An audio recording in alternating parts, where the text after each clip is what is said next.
Hello everyone, thanks for checking out the video. Glad you could be here. Oh, I left on a speaker over there. Let me just go turn that off real quick.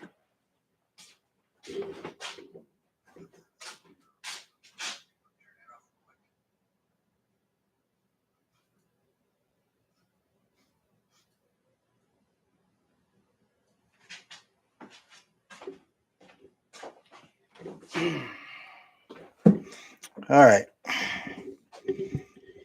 So before I get started here, I wanted to apologize to my regular viewers of my channels. I have a video that I've been trying to promote. The one that is titled "We Are on Our Own," and YouTube just will not. They won't do it. I don't know if it's the algorithm. I did an appeal. I don't know if the algorithm is what shuts down the appeal to, or if a real life person. But I mean, I don't know what the problem is. I mean, I kind of know what the policy is that they stated, but when reviewing the video, it makes no sense to me. Like if someone were to review it, unless they really don't like the message, like they're opposed to what I'm trying to get across there, then that's kind of dirty, underhanded. Someone's got their bias at work. So my point, the reason why I'm apologizing is because I'm going to be posting another video that's similar to it. Similar to my last one, to try to evade the censors to get traffic to that, because I think my message there is important. The whole reason why I'm on this channel is because I feel like I have some important things to say. If it were up to me, I mean, I just like to be left alone, live my life at ease, not worry about anybody else. Just let them face what they're going to face. I feel pretty pessimistic about where things are going in this country. And I could just say, you know what, I'm going to hunker down and let you guys all just deal with it. But this channel is my opportunity, or my way of trying to have a good conscience, warning those who will be warned. I think is it Jesus who said, "He who has ears, let him hear." So kind of the same thing. You know, I'm putting it out there, and if people want to listen to it, then good. I'm glad to be of service. And then all the bad things that I'm warning about can happen, and I won't feel bad that I didn't at least try to warn folks. So I'm gonna try again with that video. Looks like my cat's gonna try to get up here again. But you know what I got this time? You can't really see this, but I have a spray bottle. Yep. So let him try. Anyway, so I'm going to talk a little bit about my Alienation Nation video. I have a ton of things to say about it. I could go on hours and hours and hours about it. I study genocide and I study propaganda. I mean, like, I don't like just complain about it. Like, I have books and books and books. I watched a fair amount of documentaries, I suppose, too. But I mean, I really dive in to these subjects, and I read them in their own writings. So if there's somebody in favor of genocide out there, you know, hypothetically, I would read his book. I wouldn't read about him. I would read him. And that allows me to know what they really believe. And that's one of the reasons why I'm so concerned about what's coming. But part of where we are right now in this country is that it's been intentionally engineered. And I'm going to defend that at length in another video sometime. But I think it's a very important aspect of this issue to understand that someone out there really wanted to make people miserable. Like that was the goal. And why would they do that? Well, uh, if people are happy and content with their life the way it is right now, they like the direction of things, and especially if they feel that they're the ones who are responsible for their own happiness, then they're not going to get on board any kind of big social change. They're not going to get motivated to go harass their politicians or hunt down rich fat cats. They're just happy with where they're at. So misery is a mechanism in their minds for motivating people to achieve certain social ends. And I will defend that at length in another video. But in this one, I want to talk a little bit more about the great personal cost of not appreciating. How do I put it?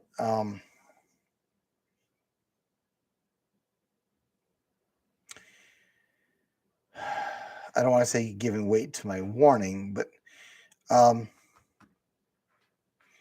not. How about this? Not really thinking through and drilling down into the root causes of how one feels about the world, especially if you're a miserable person, um, and what's going on with the miserable people around us. Why are they often so miserable that they are offing themselves? And I'm using the term offing because apparently the S word, which I have in the Alienation video um, thumbnail, is something that YouTube doesn't like. So I'm saying off. And to start with, to try to bring this point home, I'm going to look at this article that came out today here. Let me just get here it is, browser ready. So I don't think I was really aware of this when it was happening. This trans flight attendant. Um, Let me help you read this here. Oh no, okay, you can read it just fine. So apparently, this Kaylee, we'll just use that name because it's the only one that I have to use. But was actually a man. Let's just be clear about that. Was adopted, so to speak, by United Airlines, and was uh, in fact thanks or credits United Airlines for helping her to do all the transitioning thing. And then, so supposedly, just a couple days ago, um, he killed himself. So what's interesting about this is that this is a person who essentially had achieved about as much as anyone could really achieve. There's a certain amount of publicity and popularity that came from it, uh, uh, complete respectability, complete acceptance. No one except for a few radicals like myself was willing to contradict him on how he wanted to characterize himself and so on and so forth. And it still was not enough. It still could not satisfy his deepest needs, and so he ended his life. So um what what's the problem then? And so to really bring this point home, let me go to the end here. There was a comment at the end that just was like, I don't understand. I mean, how people can't see this. So we have to go a little bit further here. Someone tweeted in response to this. I think it's a tweet. Stop targeting vulnerable people. They were born equal to everyone. So here's the.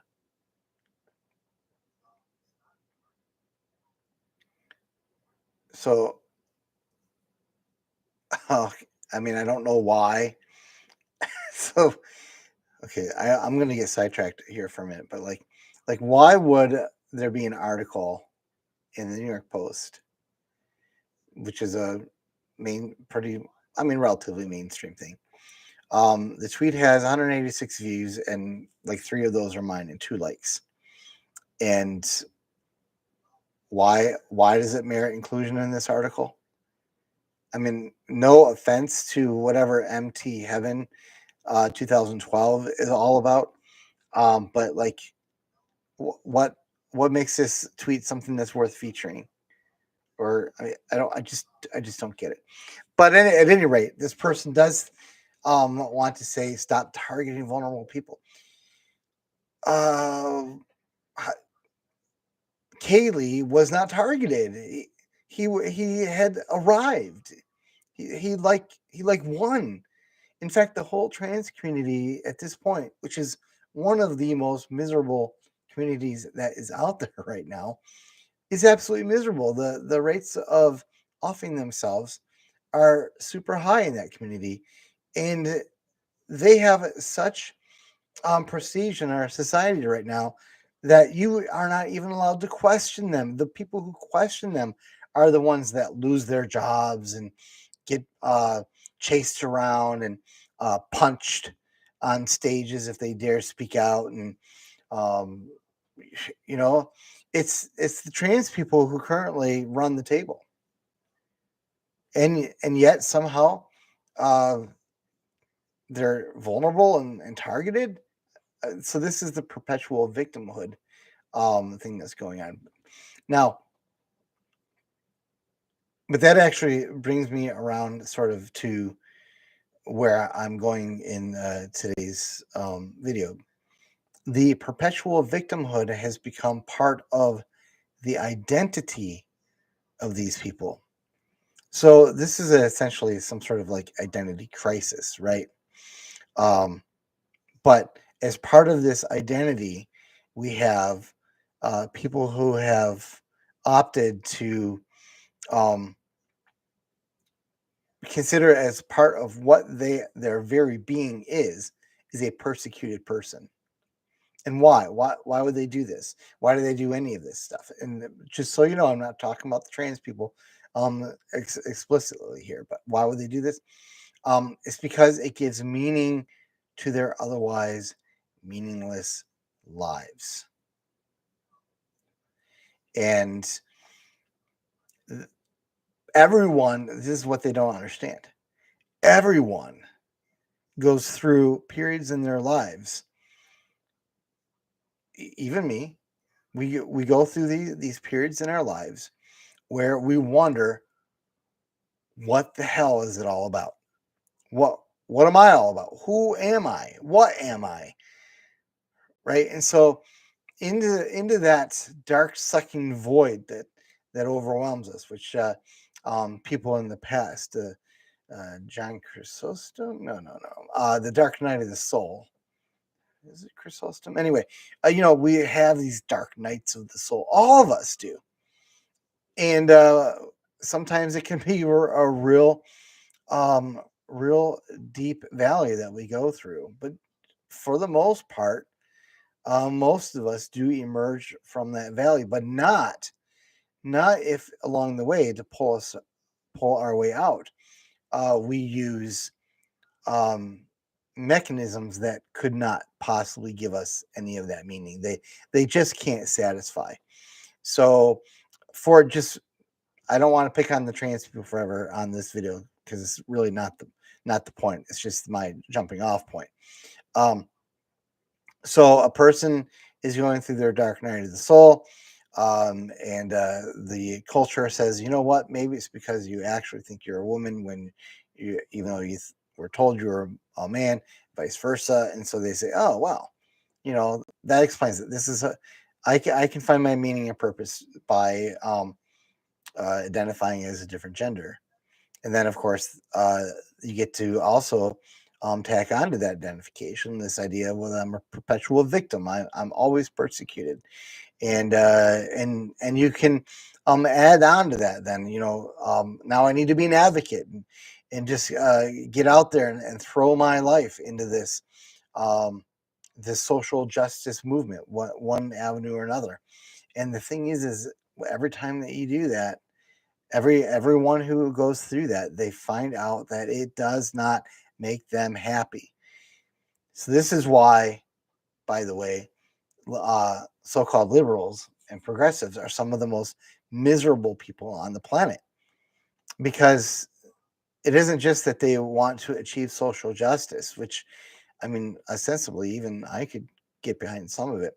It's that they derive their meaning and purpose from that. Like, this is why they in answer to their dark night of the soul, their answer to why does my life have no meaning is, I will give meaning to my life by identifying as a banana and advocating for all furries everywhere. And that is my meaning and purpose. And of course, you have to root out every last ounce of bigotry or slander that might be out there. And so the job never ends. And so the person is never satisfied. They can't be made happy and satisfied by that life. And so, even though, so we have this, every one of us has this desire to have meaning and purpose in our life, but they choose the things that cannot possibly give them meaning and purpose. And they follow it to its logical end without knowing it. And this is where we'll get our deaths of despair. And I won't use the S word. We'll just say many of them off themselves, like this Kaylee Scott does. But as I said, this is not limited to the trans community. It's not even limited to any community. It's something that we all go through. But here, this is another tweet that I saw, and I actually put this on my Twitter profile, because this is what I'm talking about when I talk about alienation and about how our society is basically breeding misery. But here, I'll just read it here. This Mary, I don't think I need to click on the face there. I don't know if it's a trans person or not. I just don't know. But all I saw is just this. I miss my breasts. I don't know why I started hating them. I wish someone would have told me to be patient and I'd outgrow this gender nonsense. Affirming care isn't the answer when treating people struggling with gender dysphoria is only a band-aid. Okay, so now obviously there's a lot of things there that jump out that we would want to latch onto, right? I mean, this whole thing about gender dysphoria. I mean, it seems to be awful common nowadays. I mean, really seem to have come out of nowhere. I mean, we could talk about that. But what really jumps out to me is, this is a person that thought that they could bring meaning and purpose into their lives by cutting off parts of their body. And they're not, and they found out that would not give them the happiness that they sought. And this is a very permanent type of procedure. Okay, so I don't want to get into that too much more. So let me go into this one. It looks like I need to move it over just a little bit so people can see it here. And I know it seems like I'm picking on the all the things that the liberal left is all uh, all about right now. But as I said, we all go through this turmoil, and it's the ones who find the real basis, something really solid for their meaning and purpose, that are going to be the ones that finally come close to something that satisfies them. But here, here's I put woman regrets career into the YouTube search, and you can just see one after another of women who are like, wow, what have I done? They get to be the age of 40 or 55 or 55 or 60. And you know what you can't really do when you're 60? You're like, even if you wanted to, like a woman is going to physically have trouble bearing a child at the age of 60, right? So the decisions that she made when she was 20 to not have children is had a clock associated with it in her own body. And by the time that these women figured out that the thing that would make them happy could not make them happy, it was literally too late. There's literally physically nothing they could do about it. They're stuck. It's over. It's toast. And then the other, that's just like having the kids. The other part of it is that they find out then that they want to try to find a man to marry is the men who would have been interested in this, in that kind of thing. They're already married, right? Because that's, if you have that kind of perspective, uh, a man at the age of 45 who's unmarried, obviously, there are quite a few men who are unmarried at age 45 who very much wish that they were married and could get married.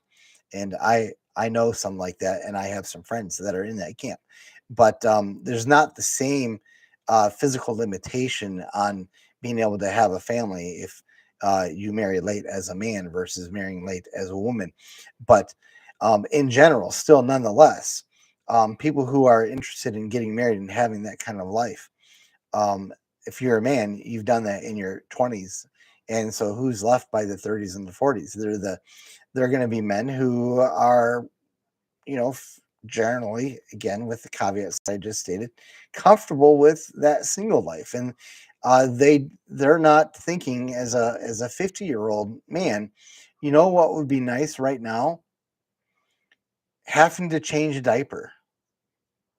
That's what I really want to do, is I want to not sleep at night for a couple years while my baby infant becomes a toddler, change diapers, and then as a 60-year-old or a 65-year-old, have a preteen child or teen child, and then die of old age when my child is only like 20 years old.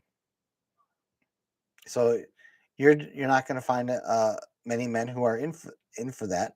And so these women who have invested so much into their career, into this decision to quote have it all, they ended up having nothing, and now they have to live with that. And this goes back to what I was talking about at the beginning. This is very important. This was intentionally orchestrated going back to the 70s. It was part of the design to make it so that women would feel like they were not real women unless they had jobs, unless they went out and had a career.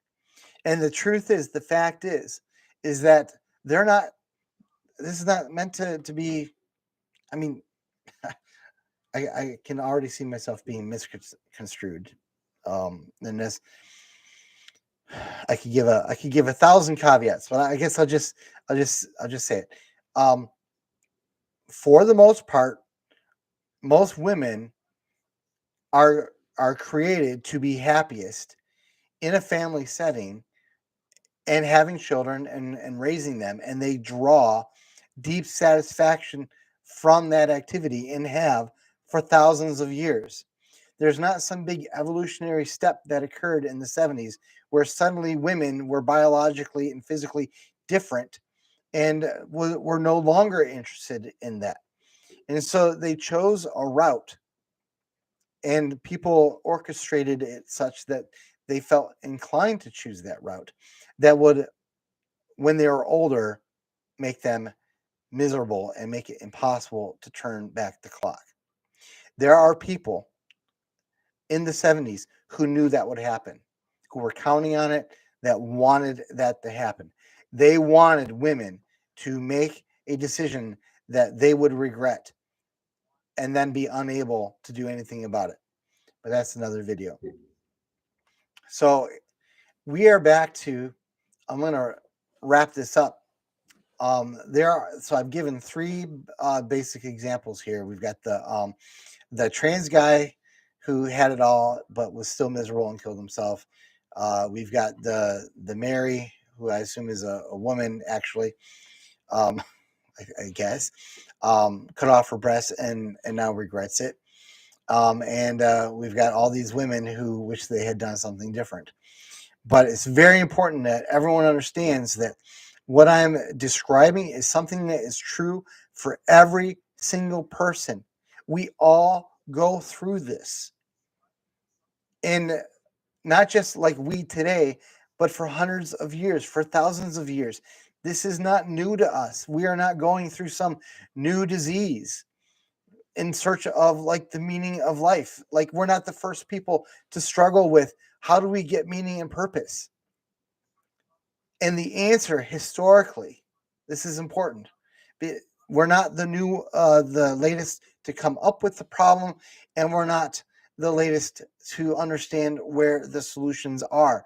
Historically, people have realized and concluded that they are the most satisfied and they are the most happiest, not by having a great career, not by having a lot of money, blah, blah, add your list, but through their relationships with their own family, or by extension, the members of their local community. None of this global community crap. You can't have a global community.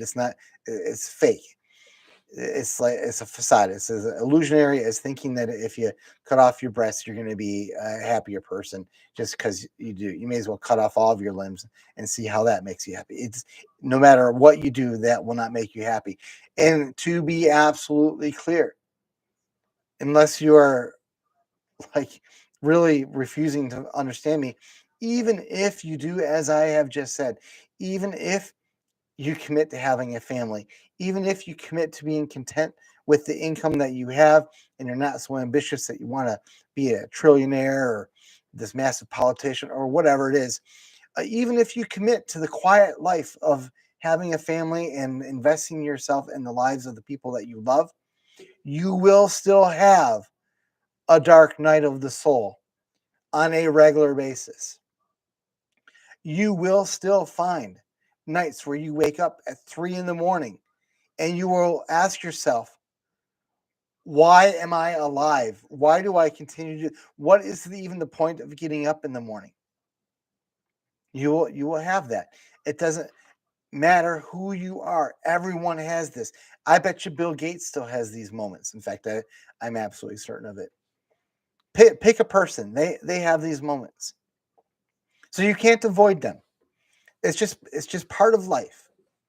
So my message in this particular video, because as I said, I have a lot to say about this, and it isn't just my opinion per se. I've been studying this in depth, like actual honest to goodness study. So I have a lot to say, but my hope is that a video like this gets in the hands of somebody who's poised to make a big permanent decision to try to satisfy their hunger for meaning and purpose, but will not satisfy them. And they will stop and rethink and look at the solutions that have been proposed in the past, take them to heart, and possibly, maybe put themselves on a surer footing than they were. So this is where are we at now? 30 minutes here, pretty dang close. If it's not very clear, I want you to share this video if you think it could be of help to someone. I mean, I hope that it's a help of whoever is listening to it right this second. But I hope that you share it with others, and I have more to say about it. So I hope you will join me on this channel. You know, do all that like and subscribe stuff and whatever is necessary, because I have more to say. And Yeah, I know I talk a lot about politics, but in my very first video, the very first one I posted on it, I said, you know what? Part of being a philosopher king is understanding the transcendental basis for our actions. And so we have to talk about these big ideas that are not necessarily, quote, political. They're bigger than that. And in some ways, they're much more important than that. But our society has become such that if you do not participate in the political system, um, if you wanted to be left alone, good luck, because they're not going to leave you alone. So anyway, thanks for watching. If you watched this far on the Philosopher King 2.0, like and subscribe, share, find me on Twitter, and we'll see you next time.